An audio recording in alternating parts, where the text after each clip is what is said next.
How you doing, folks? Scott coming back with you at Dorsten Custom Firearms, now at our new location at the Shootist Gun Range here in Englewood, Colorado. I'm going to do a video here. Now, I know a lot of you are waiting for the finish of the level 2 package. Had a little bit of technical problems with the camera, so I got to reshoot a scene on that. In the meantime, I've had a lot of people asking this question, and it's how do you get the hand and the handspring back into the trigger on the Smith Wesson revolvers. So I'm going to cover that for you today. So we have, out of a J-frame, we have our trigger, we have our hand, that's it there, and we have the problem child is this little hand spring.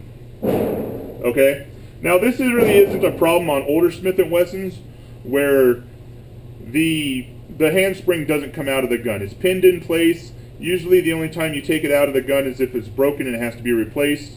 Other than that, leave it in the gun. You can clean it perfectly well without taking it out. It doesn't need to go anywhere. So leave that one alone. It's not really a problem. It's just pinned in place. Everybody knows how a pin works. Okay, so for this gun, I'm going to cover, for the newer guns, I'm going to cover how to get this back in together. This is how I do it. A lot of ways to skin the cat. This is the way I do it. So let's get down into it. Okay, I'm going to bring it down here, do a little adjustment. Okay, I use a pan of ice. Okay, it acts like a third hand, and that works very well. I recommend getting one of these. Okay, so first you're going to notice that on the spring there are two arms, two different sizes. Let's see if you can see that. Hopefully that comes out okay. Okay. The short end is the part that goes into the trigger. Okay. And it goes in right about in there. And that's how it needs to go inside. Okay. Now, back you up just a little bit. Alright. I usually take a pair of forceps, or whatever these things are called. Clamps. Whatever doctor's called. This one's very thin, so it fits in pretty well. Alright. And I'm going to try, so it's got to go down into the recess in there. Okay, so you insert it in just like that. And it goes in like this, with the hoop on top, the legs on the bottom. Okay. Sometimes it goes in easy, sometimes it needs to line up, sometimes it's a pain in the butt, and that's most of the time. Once you got it, it's not in there yet, so you can see it's kind of flopping in there. So sometimes that tool gets in the way, sometimes it doesn't. Okay, so you can see it there. Alright, so you get a dental pick, and you got to try and you just move it around until you get it to slide into its hole properly. And like I said, they are finicky. The recess is small, the hole is small, and they don't always want to go in. You just have to kind of keep playing around with it until you get it in there. Okay, see, now it's going in. It's starting to go in. Or maybe it's not. This is very difficult to do, especially when I'm trying to film it. Okay, there we go. I think we got it started. Yeah, there we go. We got it started. Okay, so you can see it right there. Okay. You want to push it all the way back. Okay. It should be all the way back under this lip. Okay. You can see the leg there.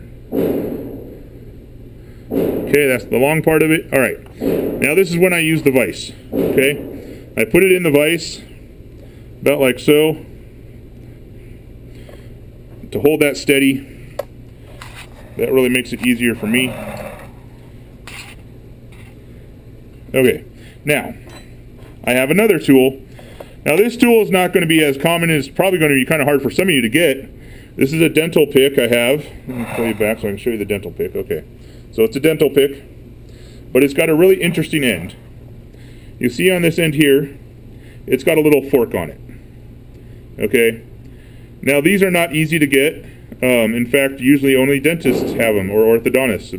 Luckily, I have a wife that works in the orthodontist field, and she had a bunch of these, and they were changing them out, so she gave them to me. And this is like the handiest tool I've ever had for this job. It's fantastic. Now, if you don't have one of these, and you don't have a wife in the dental field, get a small screwdriver, very small one that can fit in between here, and then just cut a little notch out of the center of it, and you got the same thing, okay? So you don't have to go out and spend, because I mean, this dental tool I think is like $300, because it's like a professional grade, actual doctor's dental tool. They're not cheap. Okay, so now that you got your tool, I recommend making one. All right, you're going to go in here, and between the forks, you're going to go up on that spring, and you're going to push it up.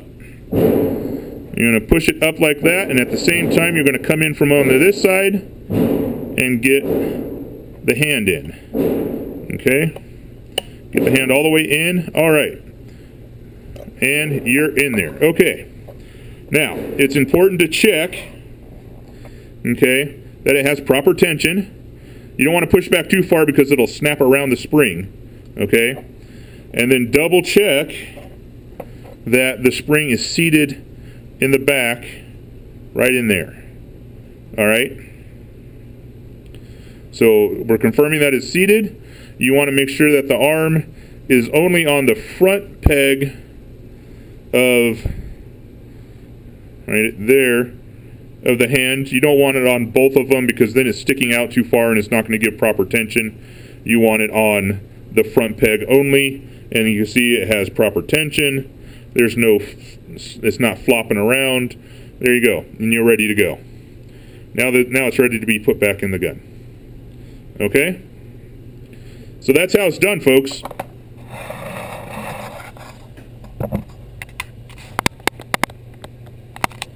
So there you go. That's a quick little video. You guys seem to enjoy the little tricks like this. One of the ones that has the best views on it that I've got so far is the what do you do when your revolver jams? A lot of you have watched that. It's got a lot of views. You've really enjoyed that, so I appreciate you guys tuning in. Make sure that you give this video a thumbs up and tune in for our next one. Cover a couple little issues. Some of you guys may have heard how YouTube is demonetizing a lot of gun channels and stuff like that.